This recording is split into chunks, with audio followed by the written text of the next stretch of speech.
alam dunia beki keeng loba jalma nu malaweng nu doraka beki anteng kana ibadah temayeng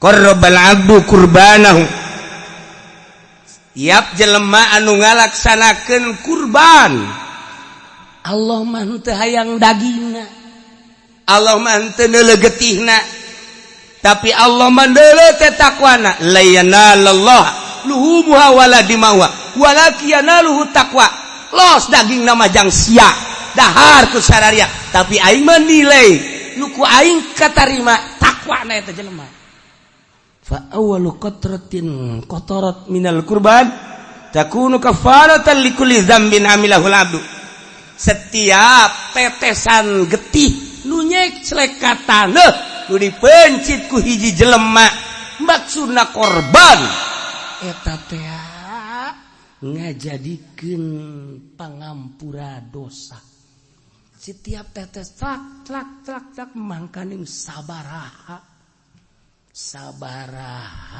gelaseut getihna ieu getih sacek celek bae suara jasa ieu lah poe lebaran mulia jasa teu bisa urang kuari mah masjid korban kuari teu bisa di luar bulan haji urang mencit korban teu bisa eta mah ngan sakadar poe eta we poe lebaran jeung tasrek 3 poe lamun jelema boga duit kemudian henteu mencit korban rugi jasa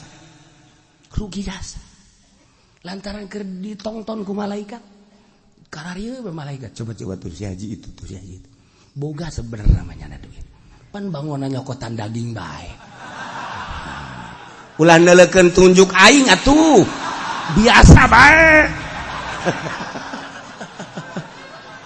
aduh sabarudak teh ditongton ku malaikat malaikat tonton kieu ya oh mana coba situ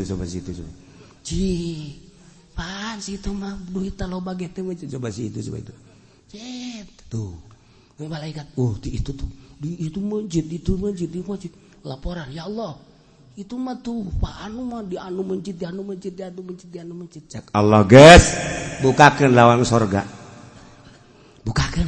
dibuka lantaran geus dihampura dosa Masya Allah pokokna mah geus siapkeun kuari duit jeung celengan jang meuli kebo sapoe 1 juta urang jeung celengan duitnya di mana geus amun sapoe 1 juta teu bisa sapoe 500.000 jeung celengan berarti amun kuari datang ka lebaran 14 poe. Nah, jadi berarti lamun 500.000 seperti itu. Berak. Kabeli kitu embe Garut. Bude teh. Ah, cenah kiai duit teh boga tuh sakitu mah. Geus bae tuh sapoe 100.000. 100.000 berarti kuari datang ka lebaran sabaraha? 1 juta. Nah, kabeli embe cisoka. Embe kacang nu leutik.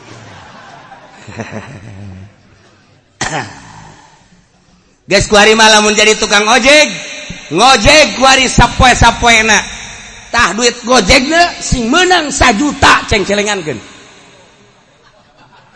cek tukang ojek di mana horeng kiai boro-boro meunang 1 juta kadang-kadang babaturan mah nuhunnya sial da babaturan emang ge ai babaturan mah numpang nuhunnya urang heuheuh eta tukang ojek teh atuh biasa we tapi lamun aya jahe mah set deuk mayar ge enggak usah ikhlas saya mah udah jadi langganan aja dah saya mah ridho sial tuh tukang ojek Masya Allah geus mah deui teu puguh karuh eueuh logat naon direm gut karasa yang nyenud ka dieu tukang ojek teu bareres. 2, 3, 4 Yaumul Fitri, poe lebaran fitri. Eta teh lain sembarangan poe, lantaran diawali ku puasa. Setelah selesai puasa sebulan, nyana seakan-akan dek nyokot gaji, berangkat ti imah masing-masing ke masjid untuk mengambil gaji. Cek Gusti Allah, syahidukum ini qad ghafartulah. Gahing dihampura opat hiji poe Jumat ngeunggus kolot manggeus bae. Geus poe Jumat ulah ka mana? Geus kolot bang geus bae poe Jumat ulah ka mana? Ulah ka masjid-masjid di imah bae. Teu beres teh kolot. Poe Jumat, Yaum Arfah, lebaran, haji jeung lebaran fitri. Poe nu opat eta mah lain sambarang. Geus disunahkeun di jero bulan haji teh urang puasa sunnah.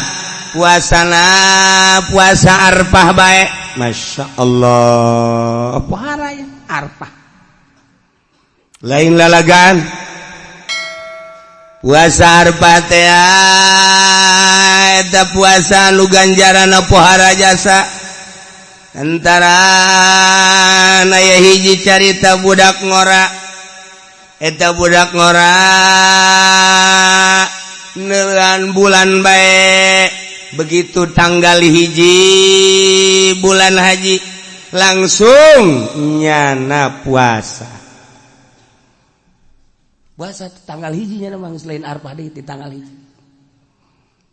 Cek Kangjeng Nabi, mayahmiluka ala syami hadhil ayam.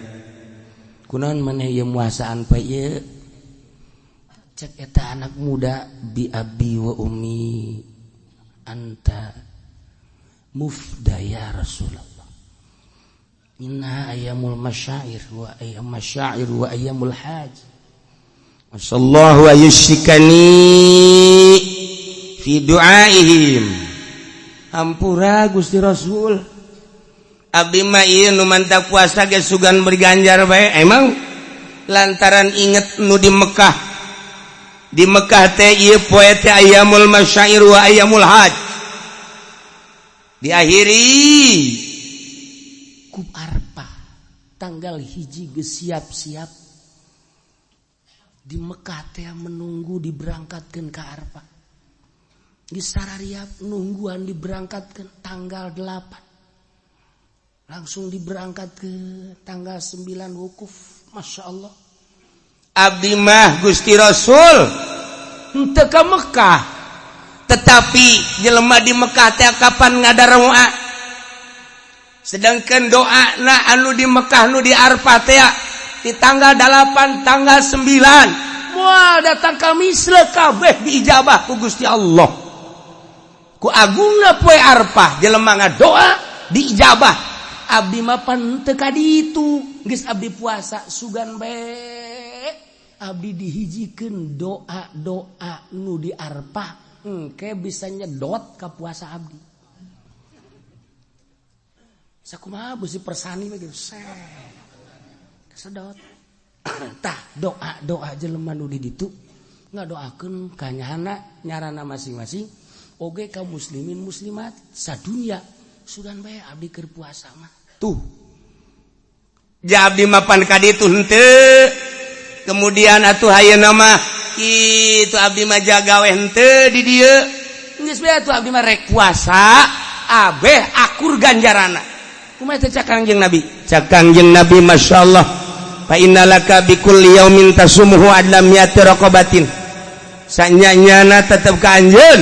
Anjeun dibere ganjaran unggal poe nu ku anjeun di puasaan eta sabanding jeung ngamerdekakeun 100 abid sapoe. Wa mi'ata badanatin jeung 100 onta, mi'ati parosin jeung 100 jaran yakni kuda yuhmalu alaih fisabilillah anu dipake perang di jalan Allah. Kabita jasa ganjaranana. atuh maneh mah dibere ganjaran sarua jeung ngamerdekakeun 100 abid, sarua jeung boga onta 100, boga kuda 100, diberangkatkeun jang perang fisabilillah. Tah ganjaran hiji ge pohara jasa sabilillah mah syahid atuh komo ieu 100. Tah nu bantak lamun jelema geus dibejaan ganjarana model kitu, haju teu daek puasa, goblok. Goblok sama. Nah, madak dek dileukeun awas. Awas ke minggu hareup lamun kadeuleunah teu popoyong kodan lemes, teu leuleus berarti teu puasa. Geus kuduna kieu nyiduh mah. Korenganan keluar di majelis mah ngarokok. Ieu nu madak dicaritakeun ge supaya daek puasa. Lain lalagaan ganjaran, Masya Allah. Mudah-mudahan orang gabehan dibere sehat, dibere jag-jag, dibere kuat ngalaksanakeun puasa. Poean kahiji tanggal hiji Perbo, ieu lamun urang puasa ghafarallahu fihi. Lantaran poe eta teh Allah ngahampura ka Kangjeng Nabi Adam alaihi salam. Kangjeng Nabi Adam diturunkeun ti sorga, kemudian ka India, negara India, langsung sujud dihampura ku Gusti Allah tanggal hiji haji. Bisman shoma dzalikal yaum ghafarallahu lahu kulla dzambin. Saha jelema nu puasa tanggal hiji bulan haji dihampura sakobeh dosana eta jelema. Ya Allah ya Rabb. Poean kadua istajaballahu doa Yunus alaihi salam. Kangjeng Nabi Yunus kabur ti nagara kitu Yordan. Tidinya Kangjeng Nabi Yunus berangkat naik kapal lantaran henteu izin heula ka Allah di negara Ninawa. Kangjeng Nabi Yunus disiksa ku Allah dengan cara diragagkeun ka laut. Diragagkeun ka laut, tapi lauk nun geus dititah ku Gusti. Hei lauk, hamba aing ngaran Yunus, poe ieu dek dibalangkeun. Caplok ku sia, awas ku sia, lecet, siksa sia poe. Wah, cak Kangjeng Nabi cak lauk nun, waduh aing betilok kos kieu sebenarnya mah. Ieu mah bahaya jasa cak kieu. Geus kieu bae yo begitu dibalangkeun geus langsung salat bae ka jero laut. Cak Kangjeng Nabi Yunus, jaim mah jero laut. Ieu hatena ieu. Ieu ansangna ieu. Ansang ta insang. Les ya sok jasa abong jualan lauk teh ya. Nah, geus kita badongengna Kangjeng Nabi Yunus mah akhirnya Kangjeng Nabi Yunus dikaluarkeun fa akhrajahu min batil hud. Dina tanggal 2 haji dikaluarkeun. Terus sakumaha orok kaluar ti rahim indung. Teu daya teu upaya, masyaallah. Mantak man shoma zalikal yaum kana kaman abadallaha taala sanatan lam yasillah bi ibadatillah tarfatain. Sajelema nu puasa poean kadua maka Allah bakal mere ganjaran percis kos jelema ibadah ka Gusti Allah sataun teu maksiat sakicep-kicep acan. Geus dikitu-kitu ge tetep bae aing kuat moal nya ieu. Aing puasa ulah ieu nya. Mangkani aing mah di pasar. Mangkani aing mah di pabrik geus uji bae nya. Kurang yakin. Kuduna yakin aing mah paeh geus pokona. Tilok aya dongengna puasa paeh. Lah geus pokona puasa gitu. Datang ke jam 10 cak nya tuh. Letik jasa kayakinan ada. Poean katilu istajaballahu fihi doa Zakaria alaihi salam. Allah ngaijabah kana doa Kangjeng Nabi Zakaria mendak man shoma dzalikal yaum istajaballahu doa. saja lemah nu puasa tanggal 3 bulan haji lamun pun tapenta ka Allah langsung diijabah geus tanggal 3 asal urang puasa poe eta menta diijabah ngan aya nu dibere langsung di dunia aya nu diengkekeun di akhirat masalahna beusi teu kuateun di dunia dibere hak aju dipake abrut-abrutan cak Allah moal aing mah mendingan engke bae di sorga nah engke di sorga teh ya urang teh kieu anu poe eta aju ngadoa mah begitu asup ka sorga nah ieu mah ganjaran-ganjaran anu sejen nah ieu mah waktu maneh tanggal 3 bulan haji menta hayang dunia hayang ka beuli mobil nah ieu ganjaranna tah mobil kijang tah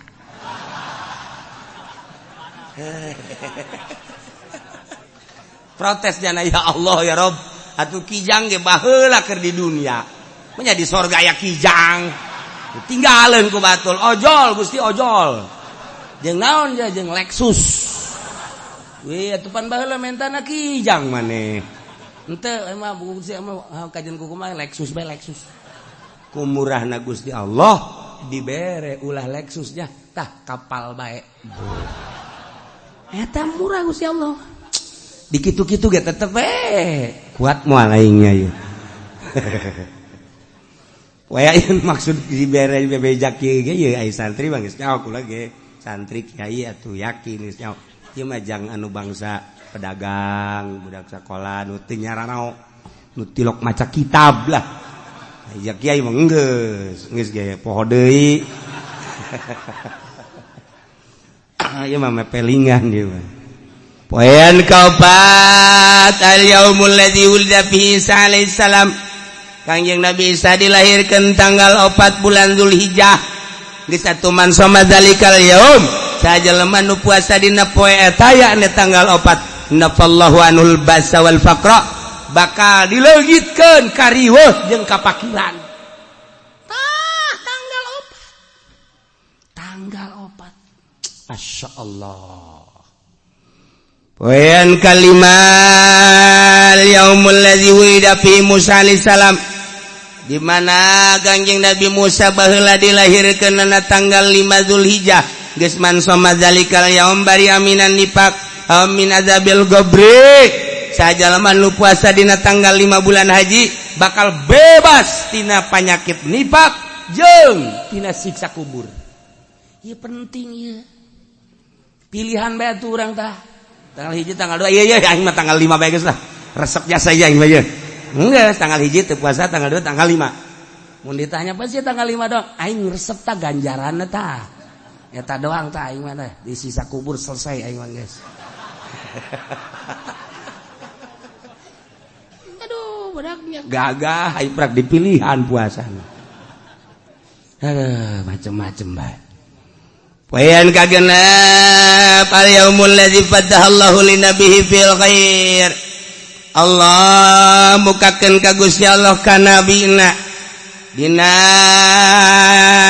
eta tanggal genep dibukakeun kana kahadean kemenangan geus mansomahu sajelema nu muasaan tanggal genep haji yanzurullah ilaihi berrahmah fala yu'adzabu ba'dahu abadan Allah bakal mencerongkeun dengan penuh ka deudeuh jeung ka nyaah kulantaran Allah neuleukeun deudeuh jeung nyaah atuh moal disiksa salilana terus bae masyaallah ngadengekeun mah pohara puasa moal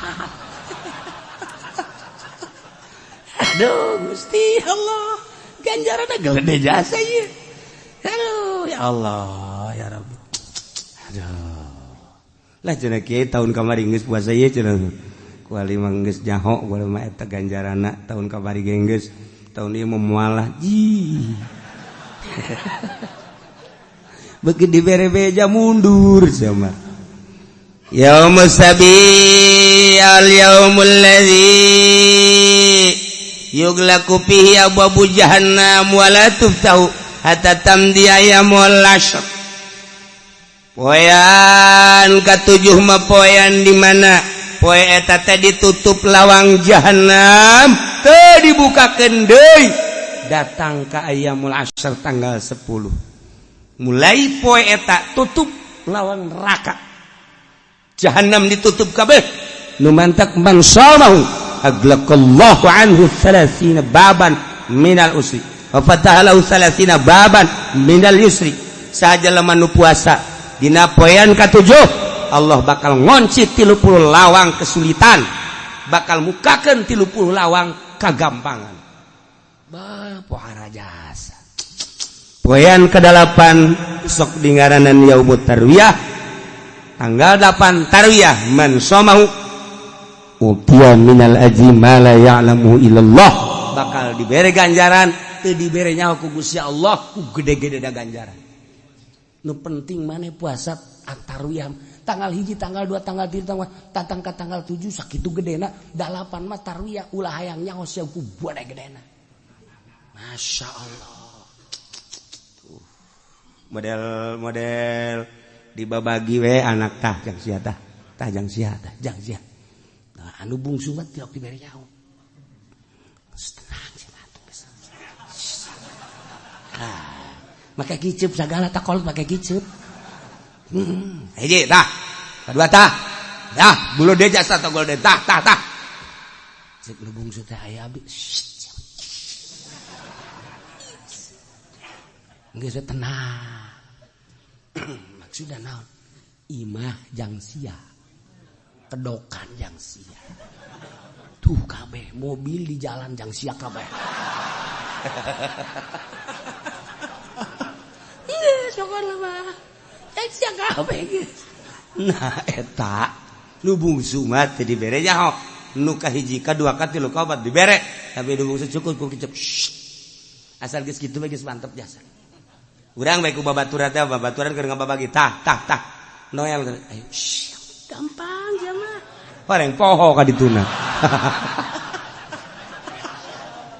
Atuh poho ge model si eta. Gusti Allah mah boh tuh moal poho. Nggak dijamin. Ya Allah. Nah, poean ke-8 ialah ngaranna Yaum Arfah. Poean Arfah mah man shamahu sajelema nu puasa dina poean Arfah. Bayangkeun coba kana kafaratan lisanatin madiyah wa sanatin mustaqbal. Eta puasa bakal ngaparatan sataun ka tukang dihampura dosa, sataun ka hareup dihampura dosa. Tah mah sataun ka tukang ka hareup, apa lu haparatan? Ka tukang sataun ka hareup sataun. Geus anu kamari segala noel si Mbak, segala ngabonceng si jahe. Eta ku puasa ye beak kabeh geus. Beak kabeh geus. Aduh. Mantap puasa Arfah. Puasa Arfah. Sataun ka tukang, sataun ka hareup. Nah, geus puasa Arfah tah. Menang 15 poe haji ngebonceng jahe deui. Dihampura kos kieu mah. Aing geus puasa geus. Siapa tolong? Allah Karim. Guys, tinggal tanggal 10. Tanggal 10 mah tanggal nu tadi dicaritakeun poean kurban. Urang berangkat ke masjid, siapkeun mencit kurban. Boga meuli kebo sapi, teu boga embe bae, teu boga kotok jago. Kotok jago urang boga duit, kotok jago seperti itu hargana. Kotok jago nu bagus seperti itu hargana. Hah? 50 wah. Tilok meuli maling teh mah. Orangnya jauh. Masya Allah. Masa 50.000? Aing nggak borong kos gitu mah. Ini kotok jago, set, bagus. Pencit, set. Asakeun. Beres asakeun, embrakeun di tengah imah. Panggil pemajikan jeung anak. Ya orang korban ya. Cak anakna baha. Ari korban mah didikeun ka batur. Dikeun ka sa? Atuh kanu susah. Di negara ieu sanu leuwih susah. Abah sia nyaho. cak anak dah oge nya makanan. Sia sok macem-macem. Lembur ieu pangsusahna abah sia. Geus bener beres. Atuh kitu mah bah beres. Niat korban geus. Asan dilaksanakeun nu eta Gusti eta. Nah ieu mah maksudna dicaritakeun padahal unggal tahun urang supaya tergugah deui. Padahal mah geus nyaraho komo nu sok maca kita mah kajeun iman nambah keyakinan jeung kesempangatan dalam rangka urang ngalaksanakeun puasa. Poerbo nganu baring bagus nama lantaran di sabulan teh disunahkeun puasa teh 3 poe. Hiji awal bulan, 2 tengah bulan aya mulbid. Nomor katilu akhir bulan. Akhir bulan tah nu mantak nu bagus nama puasa teh tisuk Senin. Tisuk Senin, Salasa asup akhir bulan. Rebo awal bulan bari bulan haji. Geus isukan. Siapa bangun moal atuh. Isuk tah, guys. Mulai isuk geus geura ngamparkeun sajadah di masjid. Guys, kieu bae geus wajib. Geus kolot bae naon ditu? Geus kolot mah kudu kieu ka cucu ka dicu. Enak. Ambuan coba ieu embun-embunan abah. Geus bau kuburan can. Imang sekolot nonton TV kene. Mbengke susuwit sagala deui. Aya nu liwat teh suit. Masya Allah. Eta mah nu kos kitu mah ngaranna eta mah berit. Berit nu sok susuwit mah. Nah mendak geus urang petakeun awak urang di tengah-tengah akhlak moral bangsa kercarut marut, korupsi kadengena makin menjadi-jadi, bohong makin menjadi-jadi, berjamaah maling di PNS geus terjadi. Cukup jangka neraka kos kitu bae. Cukup jangka neraka mah asal diangkat jadi kabag bae geus kudu babagi. Kudu babagi meja anu. Emang kumaha gitu, emang aing teh nyaho parangsan. Nah, rapihan awak urang. Bisi teu kapanggih deui. Jeung bulan haji hareup geus kurang nol-nolkeun kabeh. Bebeja ka pamajikan, bebeja ka anak. Abah mah ieu geus kolot. Puasa deuk di masjid bae. Geus atuh sia nu ka pasar, sia nu dagang kabeh. Abah nah geus tarima bersih we geus abah mah geus. Cak pamajikanna enak aya. Jadi urang siapkeun puasa tira. Tah nu nyebut isukan gue deh wallahu alam. Coba isuk. Nah, etalah sekadar penjelasan tentang poe-poe ganjaran-ganjaran dina poe-poe bulan haji anu sakitu poharana. Tapi tetep bae iwal timun tayang ka Gusti Allah nu boga tanaga, nu mere tanaga Allah, nu mere kuat Allah. Sanajan urang hayang-hayangan ku Allah teu dibere kuat deuk kumaha deui. Sanajan urang resep ka ganjaran Allah henteu mere ka urang daya jeung kakuatan deuk kumaha. Entek nu boga kuat Allah penta ka Allah. Ya Allah ya Rabb, abdi minta kekuatan ti Gusti ja Gusti nu boga kuat. Abdi hayang puasa ku gedena ganjaran Gusti. Tuh. Wallahu a'lam.